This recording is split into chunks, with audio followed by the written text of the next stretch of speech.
శ్రావణ మాసంలోని వచ్చే ప్రతి శుక్రవారానికి సంబంధించి ఒక్కొక్క నైవేద్యాన్ని చేసి చూపిస్తున్నాం కదా. అందులో భాగంగా ఈరోజు చింతపండు పులిహోర విత్ ఆవతో రమ్మగారు స్పెషల్ నైవేద్యాన్ని మనందరికీ చూపిస్తున్నారు. మరి ఇంకెందుకు ఆలస్యం, స్టార్ట్ చేసేద్దాం. నమస్తే రమ్మగారు. నమస్తే జయ. రమ్మగారు, పులిహోర నేను రివీల్ చేసేసాను, ఎందుకంటే నాకు ఇక్కడ అన్నం కనిపించింది, చింతపండు కనిపించింది. సో నైవేద్యంలో ఈ వీక్కి మనం పులిహోర చూపించబోతున్నాం. అంతే కదా. పులిహోర రకరకాలు చేసుకుంటాం కదా. అవును. అల్లం పచ్చిమిర్చి వేస్తారు కొంతమంది, తర్వాత నువ్వుల పులిహోర చేసుకుంటాం. ఆవు పెట్టిన పులిహోర బాగుంటుంది. ఓకే. అయితే ఇదేంటంటే మనం రెగ్యులర్గా తరచుగా చేయము, అప్పుడప్పుడు స్పెషల్గా చేసుకునేది కదా. ఎలాగో వర్షాకాలం, ఈ కాలంలో ఆవా ప్రయత్నం చేయొచ్చు, బాగుంటుంది. సాధారణ పులిహోర లాగానే అన్నం కాస్త విరవిరలాడేలాగా వండుకోవటం. నేను నా అలవాటు ఏంటంటే మొదట అన్నం వండేటప్పుడే ఒక స్పూన్ నూనె, ఒక చిటికెడు పసుపు వేస్తాను, ఇలా ఎల్లోగా చేసుకుంటాను. ఓకే. ఇది ఒక అలవాటు, ఈజీగా ఉంటుంది. ఒకవేళ నిమ్మకాయ పులిహోర అనుకో, తిరగమాత పెట్టేయటం, నిమ్మరసం పిండేయటం, రెడీ. ఈ ఎల్లో సరిపోతుంది. ఇప్పుడు చింతపండు పులిహోర చేసేటప్పుడు ఇంకొంచెం పసుపుగా చేసుకుంటాము. మీ అలవాటుని బట్టి వేసుకోవచ్చు, ఉప్పు వేయకుండా పసుపు వేసుకోవచ్చు. మూకుడు పెట్టు. రమ్మగారు, ఆలయాల్లో చేసే దాంట్లో ఆవ కలుపుతారండి? సాధారణంగా మనం రెగ్యులర్గా మనం ఆలయాల్లో ప్రసాదం తీసుకుంటాం. అన్ని దేవాలయాల్లో కాదు, మామూలుగా పులిహోర పొడి అని ఒక పొడి చేస్తారు. మన దగ్గర మనం సాధారణంగా చేయమది పులిహోర పొడి, కొంచెం కర్ణాటక స్టైల్. దేవాలయాల్లో కూడా కనిపిస్తుంది. ఈ శనగపప్పు, మినపప్పు, తర్వాత ఏమో మెంతులు, ఆవాలు అవి వేసేసి దాన్ని గ్రైండ్ చేసేస్తారు బరకగా. కొంచెం మిరియాలు వేస్తారు, అవన్నీ బరకగా చేసి పొడి కలుపుతారు, ఘాటుగా ఉంటుంది. అందుకే దేవాలయాల్లో అంత తినం, ఇంత తింటే అదొక సాటిస్ఫాక్షన్ ఉంటుంది పొడి వల్ల. అయితే ఇప్పుడు మనం వండేసుకున్నాం కదా, దీని మీద ఒక్క స్పూను నూనె, నా అలవాట్లు అన్నమాట ఇవి. Okay okay. నూనె వేయటము, తర్వాత ఫ్రెష్ కరివేపాకు కడిగి కొంచెం అట్ట పెట్టుకోవటం, కలిపేసుకోవటం. అంటే ఈ వేడన్నంలో కనుక కరివేప పడితే వాసన చాలా బాగుంటుంది. నూనె వేయటం వల్ల అన్నం కరుకు బారి ఇంకా కొంచెం విడివిడిలాడుతూ వస్తుంది. మనకు అట్లా కావాలి కదా పులిహోరకి, పొడి పొడిగా ఉంటే బాగుంటుంది కదా. కరివేపాకు వేసేస్తాను ముందు, తర్వాత మళ్ళీ వేసుకుంటాను తాలింపులో. ఇవన్నీ అలవాట్లు, ఎవరి అలవాటు వాళ్ళది. ఆ పక్కన పెడదాం, ఇది కొంచెం చల్లారిపోతుంది లోపల. స్టవ్ వెలిగిద్దాం, మూకుడు పెట్టేద్దాం. మామూలుగా చిన్న తిరగమాత అయితే తాలింపు వేసుకోవటం, అందులోని చింతపండు పులుసు పోస్తాం. చింతపండు పులుసు విడిగా ఉడకబెట్టుకోవడం చూపిద్దాం ఈసారి. అలాగేనండి. దీన్ని చక్కగా మెత్తగా పిసికేసి రసం తీసి, 1/2 కిలో రైస్కి ఒక నిమ్మకాయ ఎంత చింతపండు సరిపోతుంది. మనం అన్నం వండేటప్పుడే వేడివేడి మరుగు నీళ్లు చింతపండులో పోసి నానబెట్టేసుకుంటే పులుసు చక్కగా వచ్చేస్తుంది, బాగుంటుంది.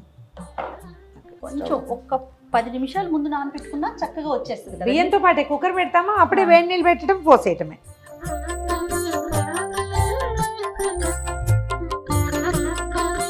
ఇందులో మన ఓపికను కొద్దీ బాదం పప్పులు కదా ఏమంటారు వాటిని, జీడిపప్పులు, పల్లీలు వేసుకోవచ్చు.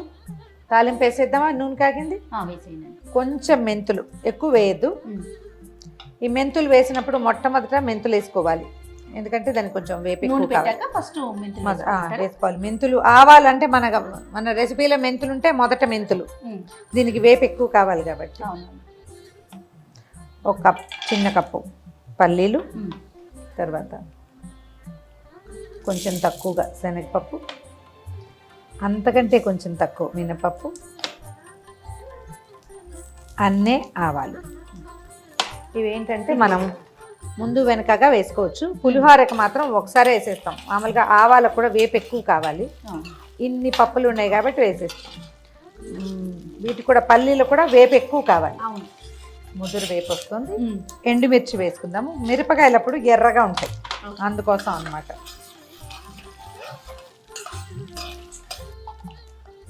ధారాళంగా వేసినాను కదా, వేసుకోవాలి, వేస్తేనే బాగుంటుంది పులిహోర. ఓకే, మిర్చి కూడా వేగిపోయినాయి. ఇప్పుడు మరి కాసిన పచ్చిమిర్చి, తర్వాత మనం కొంచెం వేసాం కదా మిగిలిన కరివేపాకు కలిపేసే ఒక్కసారి. కొంచెం దూరగా వేగితే బాగుంటుంది కదా. బాగుంటాయి. తాలింపు వేగిపోయింది కదా, దీన్ని ఎత్తి అందులో వేసేసి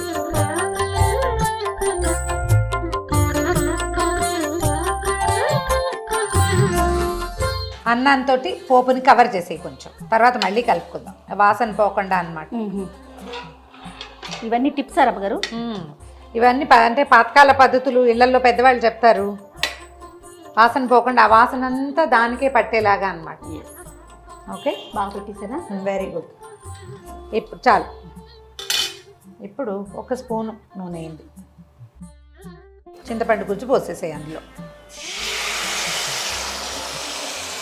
చాలు, ఎక్కువ ఉంచితే ఇసుకొస్తుంది. చింతపండు నూనెలో మగ్గిన చింతపండు రుచి వేరేగా ఉంటుందన్నమాట. ఇప్పుడు తాలింపులు కటకట్లాడుతూ వస్తాయి. ఒకవేళ ఇలా కాదు, ఇంకా స్పీడ్గా అయిపోవాలంటే పోపులోనే చింతపులుసు పోసేసి ఒక 5 నిమిషాలు మగ్గబెట్టి కలిపేసుకోవచ్చు. ఇప్పుడు నూనె కొంచెం విడిగా తేలింది కదా? తేలుతుంది. ఆ తేలేదాకా అట్టు పెట్టుకోవాలి. దీనికి సరిపడా ఉప్పేసేద్దాము. రమ్మగారు ఏంటో చెప్తున్నారు. పోపు ఒకసారి కదిపేసి పచ్చిమిర్చి ఏరి వేసేసే ఇందులో. ఓకే, నీకు కనపడతాయి కదా? అవునవును. ఎక్కడెక్కడ పచ్చిమిర్చి ఉన్నాయో అవి తీసి. ఇదిగో ఇది బెటర్, ఇది చిన్నది పెట్టుకో. ఏం లేదు, పచ్చిమిర్చి తగ్గిపోతుంది అన్నమాట. కారం తగ్గిపోతుంది. అవును, చక్కగా మిరపకాయలు తినేస్తాం కూడా.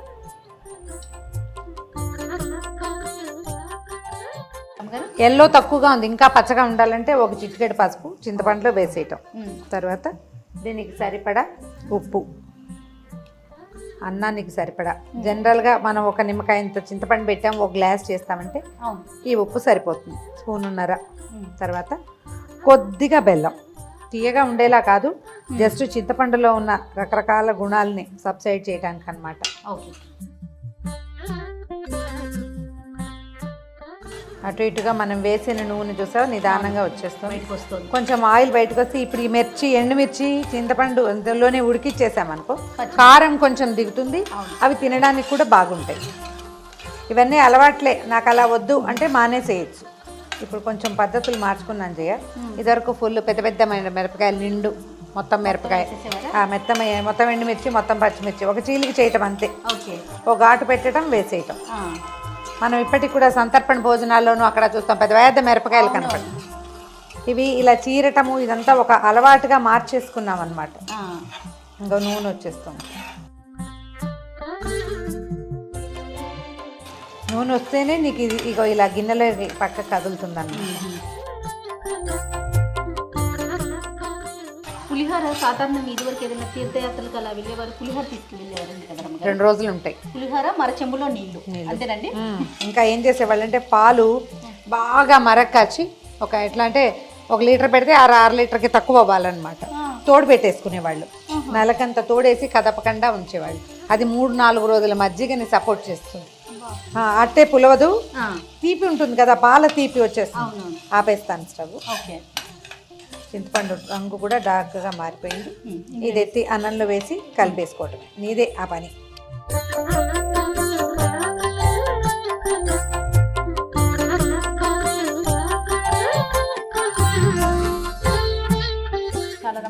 కలిసిపోయింది. మామూలుగా కొంచెం చల్లారింది కాబట్టి ఇంకొక నిమిషం ఆగి చేయి పెట్టి బాగా కలిపితే చక్కగా కలుస్తుంది. పులిహోరలో చేయి పెట్టినా పాడవుతుంది.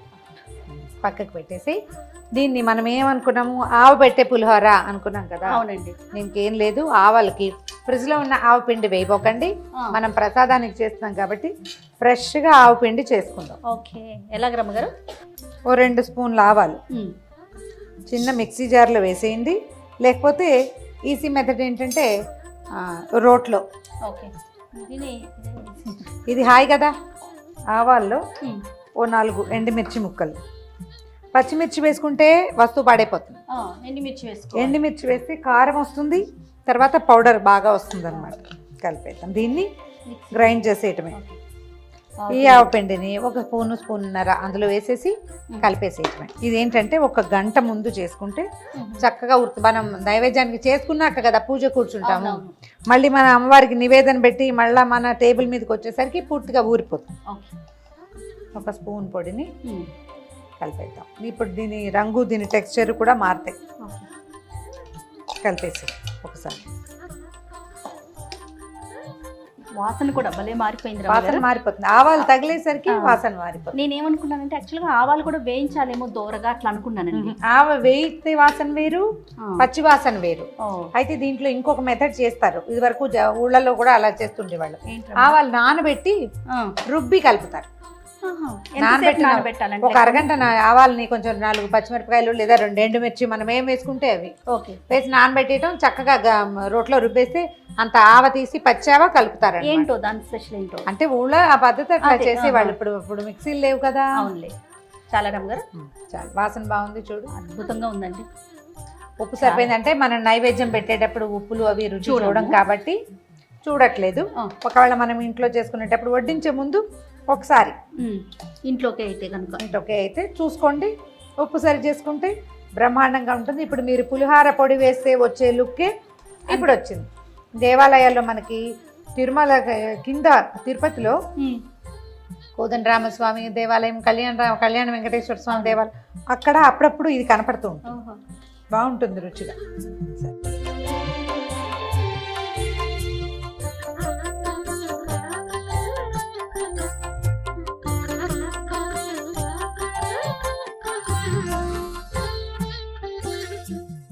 ఘుమఘుమలాడే ఆవు పెట్టిన పులిహోర రెడీ తయారుగా ఉంది. అమ్మవారికి నైవేద్యం పెట్టేసి తర్వాత ప్రసాదం పూజ చేసుకోవటం, నమస్కారం పెట్టేసి ప్రసాదం తీసుకోవటం నా చేతికి ఉంది.